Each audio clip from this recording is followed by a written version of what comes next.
নমস্কাৰ মোৰ প্ৰিয় বন্ধু-বান্ধৱীসকল। আজি মই আপোনালোকৰ লগত শ্বেয়াৰ কৰিব ওলাইছোঁ যে বহুতো কুৱেৰি আছে যে কৰ্ট মেৰেজৰ সময়ত কোনোবা যদি পাৰ্টনাৰ বেলেগ ডিষ্ট্ৰিক্টৰ হয় আৰু মানে দুজন পাৰ্টনাৰে যদি বেলেগ বেলেগ ডিষ্ট্ৰিক্টৰ হয় তেনেহ'লে কেনেকৈ মেৰেজ এপ্লাই কৰিব পাৰিব আৰু আপুনি যদি মেৰেজ এপ্লাই কৰে আপোনাক কি ডকুমেণ্টছৰ প্ৰয়োজন হ'ব সেই সকলোখিনি কথা আপোনালোকৰ লগত মই আজি এইটো ভিডিঅ'ত শ্বেয়াৰ কৰিব ওলাইছোঁ।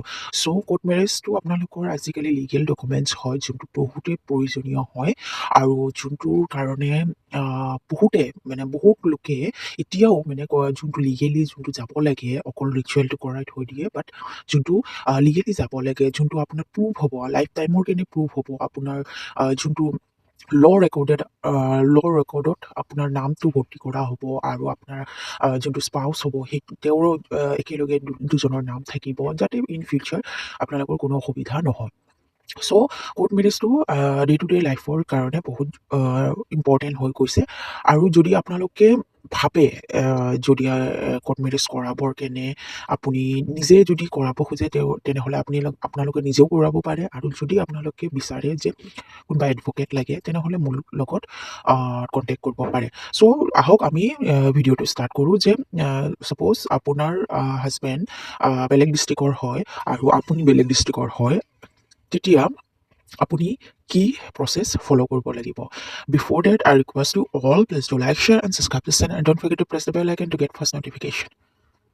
চ' গাইজ যদি আপুনি কোৰ্ট মেৰেজৰ কাৰণে এপ্লাই কৰিব গৈ আছে আৰু আপোনাৰ স্পাউচ বেলেগ ডিষ্ট্ৰিক্টৰ হয় আৰু আপুনি বেলেগ ডিষ্ট্ৰিক্টৰ হয় দেন আপুনি কি প্ৰচেছ ফ'ল' কৰিব লাগিব। ছাপ'জ দুজনৰ ভিতৰত এজনে যদি এভেইলেবল আছে আপোনালোকৰ ডিষ্ট্ৰিক্টত সুবিধা ভাবিছে যে আপোনাৰ স্পাউচটো আহি সেই ডিষ্ট্ৰিক্টতে বিয়া কৰাব পাৰিব দেন আপুনি আপোনাৰ পাৰ্টনাৰৰ ডকুমেণ্টছবোৰ লৈ আপোনাৰ যোনটো ডিষ্ট্ৰিক্ট আছে তাতে কোৰ্ট মেৰেজৰ কাৰণে এপ্লাই কৰিব পাৰিব। আপোনাৰ নিয়াৰ যোনটো DC অফিচ আছে তাতে যাই আপুনি কোৰ্ট মেৰেজৰ কাৰণে এপ্লাই কৰিব পাৰিব। বাট আপুনি যদি ভাবে যে আপোনাৰ যোনটো ডিষ্ট্ৰিক্ট হয় যোনটো ডিষ্ট্ৰিক্টত আপুনি থাকে আপুনি এভেইলেবল নহয় আপুনি অসুবিধা ফিল কৰিছে নহ'লে আপোনাৰ স্পাউচটো বিচাৰিছে যে তেওঁৰ ডিষ্ট্ৰিক্টত যাই কেনে বিয়াটো পতাটো ভাল হ'ব দেন আপুনি তেওঁৰ ডিষ্ট্ৰিক্টতো যাই কেনে বিয়া পাতিব পাৰিব। বাট আপুনি এইটো নহয় যে দুজনে বেলেগ ডিষ্ট্ৰিক্টত আপুনি থাকে দুজনে বেলেগ বেলেগ ডিষ্ট্ৰিক্টত থাকে দুটা ডিষ্ট্ৰিক্টতে মেৰেজৰ কাৰণে এপ্লাই কৰিব পাৰিব নহয়। আপুনি যিকোনো এটা ডিষ্ট্ৰিক্টতে আপুনি যাই বিয়া এপ্লাই কৰিব পাৰিব। ছাপ'জ আপুনি গুৱাহাটী বাসিন্দা হয় আপুনি মেট্ৰ'পলিটিয়ান আপুনি DC অফিচত মেৰেজৰ কাৰণে এপ্লাই কৰিব পাৰিব আৰু ছাপ'জ আপোনাৰ পাৰ্টনাৰটো নগাঁৱৰ হয় নগাঁও ডিষ্ট্ৰিক্টৰ হয় তেনেহ'লে নগাঁৱত আপুনি যদি সুবিধা পায় তেনেহ'লে নগাঁৱত কৰিব পাৰিব। ঠিক তেনেদৰে আপোনালোকে ডিচাইড কৰি ল'ব যে কোনটো ডিষ্ট্ৰিক্টত আপোনালোকৰ সুবিধা হয়। বাট এইটো আপোনালোকে থোৱাটো ইম্পৰ্টেণ্ট হয় যে যোনটো ডিষ্ট্ৰিক্টত আপুনি এপ্লাই কৰি আছে সেই ডিষ্ট্ৰিক্টৰ আপুনি যোনটো ডিষ্ট্ৰিক্টৰ হয় সেইটো ডিষ্ট্ৰিক্টৰ এড্ৰেছ প্ৰুফটো আপোনালোকৰ লগত থাকিব লাগিব। এড্ৰেছ প্ৰুফটো যদি দুজনৰে বেলেগ বেলেগ ডিষ্ট্ৰিক্টৰ হয় ছাপ'জ এজনৰ নগাঁও আৰু এজনৰ ধৰক ধুবুৰী সেনেকুৱা হ'লে আপোনালোক দুজনৰ ইচ্ছা গৈছে যে গুৱাহাটীত আহি বিয়াটো কৰা তেনেহ'লে সেইটো পচিবল নহ'ব। আপোনালোকে ধুবুৰী নহ'লে আপোনালোকে নগাঁও এই দুটাৰ ভিতৰতে ক'ৰবাত চিলেক্ট কৰিব লাগিব মেৰেজৰ কাৰণে। আৰু যদিহে আপোনালোকে বিচাৰে যে দুটা ডিষ্ট্ৰিক্টতে নকৰি যোনটো পাৰ্টিকুলাৰ বেলেগ ডিষ্ট্ৰিক্টত কৰে তেনেহ'লে সেইটো ডিষ্ট্ৰিক্টত যদি কিবা এড্ৰেছ প্ৰুফ বনাই থৈ দিছে সেই বেংকৰ পাছবুক কিবা যদি আপুনি বনাই থৈ দিছে সেইটো ডিষ্ট্ৰিক্টত আপুনি বিয়াৰ কাৰণে এপ্লাই কৰিব পাৰিব। আৰু এতিয়া আহক আমি ডিছকাছ কৰোঁ যে ছাপ'জ আপোনালোকে কোৰ্ট মেৰেজৰ কাৰণে এপ্লাই কৰিব গৈ আছে তাৰ বাবে আপোনালোকৰ কি ডকুমেণ্টছৰ প্ৰয়োজন হয়। আপোনালোকৰ কোৰ্ট মেৰেজৰ মেইনলি আপোনালোকে চাব লাগিব যে আপোনালোকে ছ'চিয়েল মেৰেজটো আপোনালোকে অলৰেডি কৰি থৈছে নে আপোনালোকে একো ছ'চিয়েল মেৰেজ কৰা নাই তাৰে আগতে আপোনালোকে কোৰ্ট মেৰেজটো কৰাব বিচাৰিছে।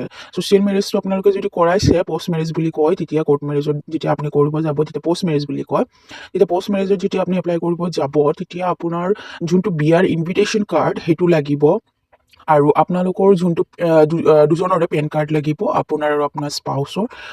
আপোনাৰ আৰু আপোনাৰ স্পাউচৰ বাৰ্থ প্ৰুফ লাগিব, লাইক এডমিট, মেট্ৰিকৰ এডমিট হ'ল আৰু বাৰ্থ চাৰ্টিফিকেট হওক বা যিকোনো য'ত মানে আপোনালোকৰ ডেট অফ বাৰ্থটো মেনশ্যন আছে। কিন্তু পেন কাৰ্ড আৰু আধাৰ কাৰ্ড বাৰ্থ প্ৰুফত নাহিব।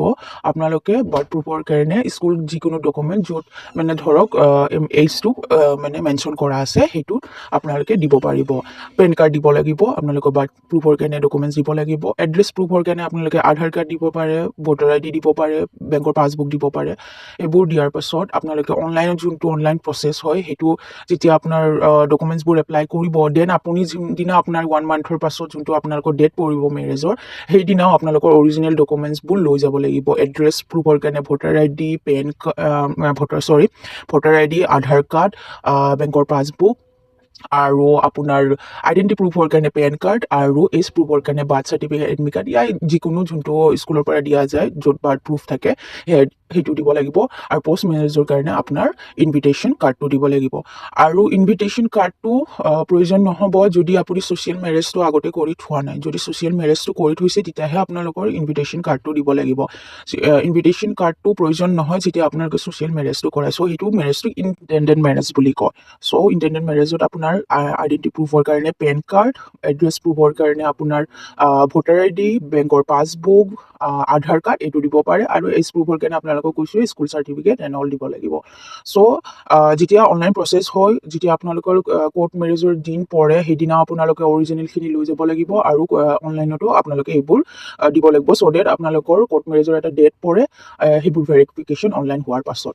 চ' এইটোৱে আছিল, আপোনালোকৰ কনফিউজন আছিল যে দুটা ডিষ্ট্ৰিক্টৰ যদি বেলেগ বেলেগ ডিষ্ট্ৰিক্টৰ হয় তেনেহ'লে আপোনালোকে কেনেকুৱা প্ৰচেছ ফ'ল' কৰিব লাগিব।